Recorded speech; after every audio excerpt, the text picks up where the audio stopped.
everybody. Coming to you from the think tank. It's kind of crazy. It's kind of like how I imagine the inside of my head to look. Um, but my head is obviously more cluttered because like I'm still working on this room. Here, I'll kind of show you what I mean.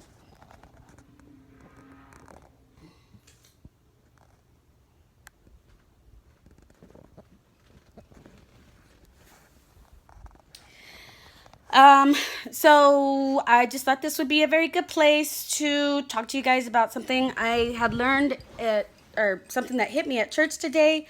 Our church talked a bit about it. Our service was about like repentance and things like that. And then, I don't know, for some reason, I was thinking about like, like, because I'm a therapist, so I'm thinking about like, I'm equating the whole service to like the id, the ego, and the super ego, and I don't know. It just hit me that like the Bible is it has like a similarity to the life stages, and that goes from when we're born to when we pass, and of course I believe there's an afterlife. Um, and so, when you compare that to the Bible, there's, the creation where, the world and creatures and humanity is born. And then at the end, you have the Revelations, which is the end of life, and post end of life. And so, and then the Bible has everything in between. So, I want to explain what I mean in the form of like child development years. I'm sorry, human development, like maturity, and then kind of compare that to the Bible. I mean, of course, I don't want to make this like hour long videos, so it's just going to be, it's all the history of the Bible is going to be kind of chopped up. Into some major characters, and maybe these characters of the Bible are ones that like for me I connect with, and I maybe but I know you might have others that you connect with, and maybe I don't know, maybe you see what I see, as far as the comparison to the life stages, or you don't, or yeah, definitely if you have more to add, that's really cool, because this is something I just thought about like a couple hours ago, and I really don't have all my words put together for this, and so please be patient with me. I hope I can keep you guys entertained for a little bit as well too. So yeah, so you have the beginning. As a parent, the best I can conceive God is the love of a parent. I know His love is beyond what I can imagine. That's my belief. But that's the best I can conceive it. And so then, my girls, my oldest, she'll be 17 here in a month or so. And then my youngest is 14. And so I think about, how they've matured. And of course, my maturity and my relationship with them and through the years. And I can see some similarities in God's interaction or love for humanity. So with that, of course, they're born. When children are born, they can't do anything for themselves. So you obviously there's a lot of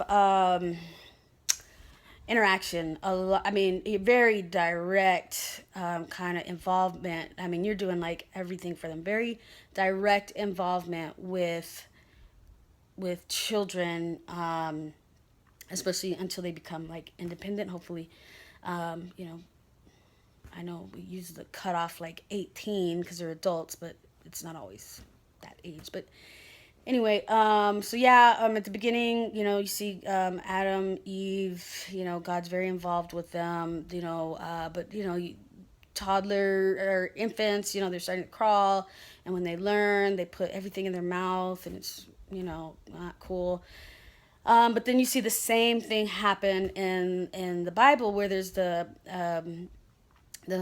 tree of knowledge, and there's the forbidden fruit. And so Eve and also Adam, they put this forbidden fruit in their mouth, because there's this, they want to learn, I'm guessing.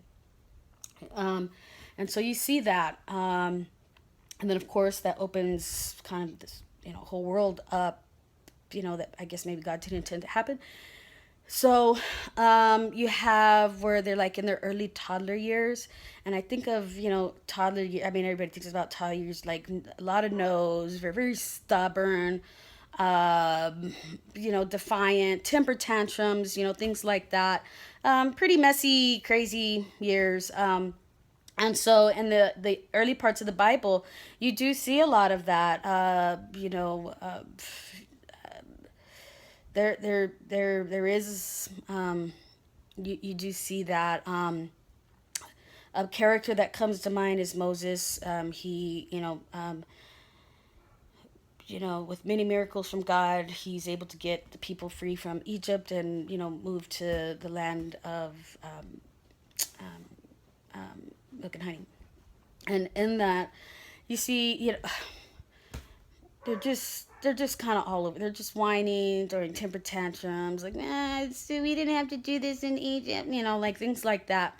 And so then, and then of course God provides for them. He continues because obviously I mean, according to the Bible, they make it to where they need to go to many years later.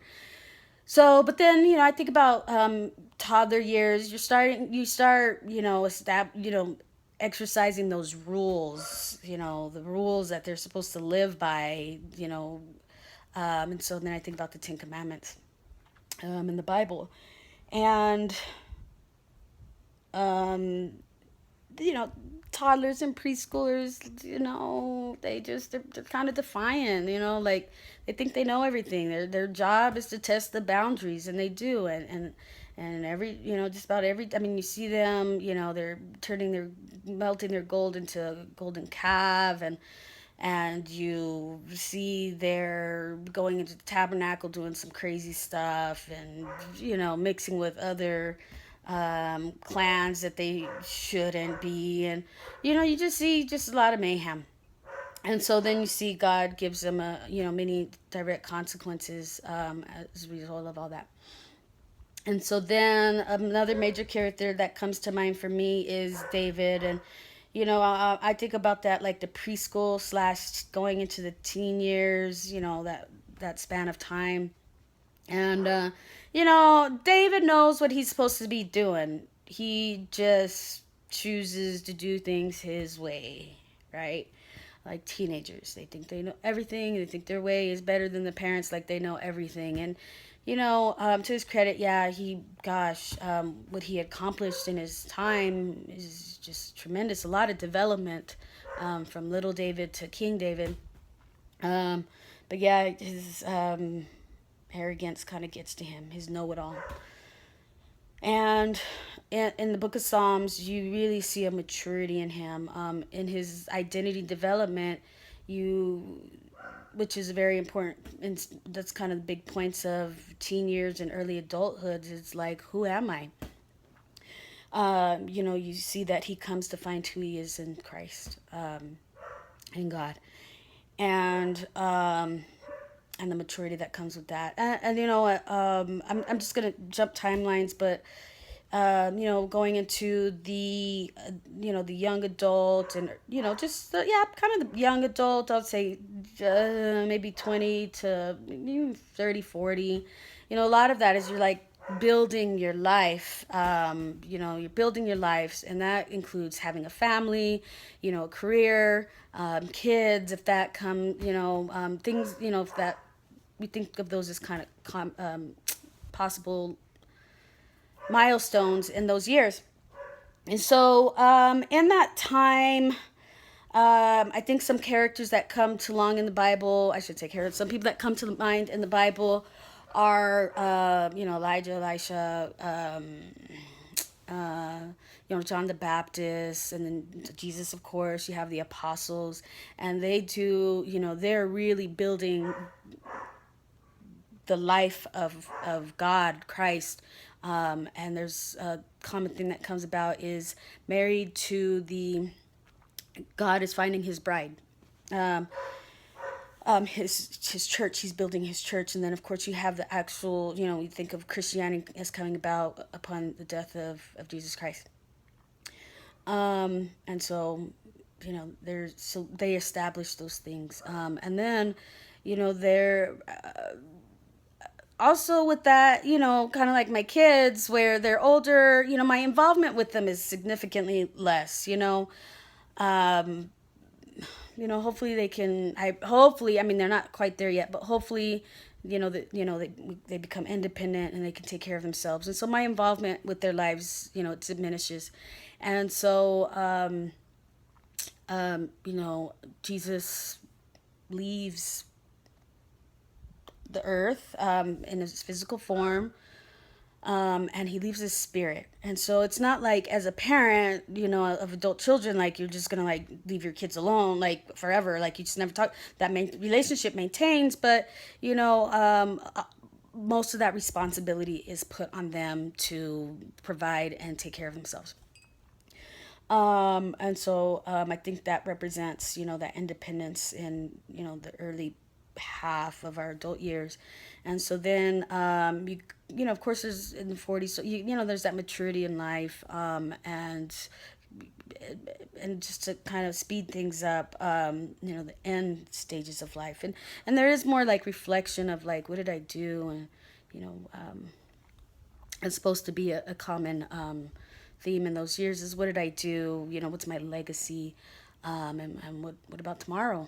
And which is your days, even if you live a long, full life, expectancy kind of goes down as you get older. And so then, there might be, I think there's the wisdom, and peace of mind, hopefully, that comes with that. And I think about those last books of the Bible before Revelations. It talks a lot about love, and there's just there. It just seems like to be a much more peaceful. Actually, used to be my favorite parts of the Bible. It's very peaceful, and like the book of Romans, things very peaceful. The book of John, the three books of John, very peaceful. Um, and then of course you go into Revelations, and in Revelations, there's the death, of you know the end of the world, and the end. We could say it represents the end of life, and then of course with the end of life and in the end of world, there's this kind of, how did you live your life? Because how you lived your life will determine where you go in the afterlife. Do you go to heaven or hell? Um, and so yeah, that's kind of my spiel. Please add to it, or if you have a different opinion, or you think I'm crazy, whatever, that's fine. It's just something I kind of, and I just wanted to share it with other people, and I like to share it, in hopes that, like, you guys also, like, we teach each other, because, that's I think a function of our interactions with other people is to learn from them, and learn from each other, and of course support and things like that. So I know. Let me know. Have a good day. Bye.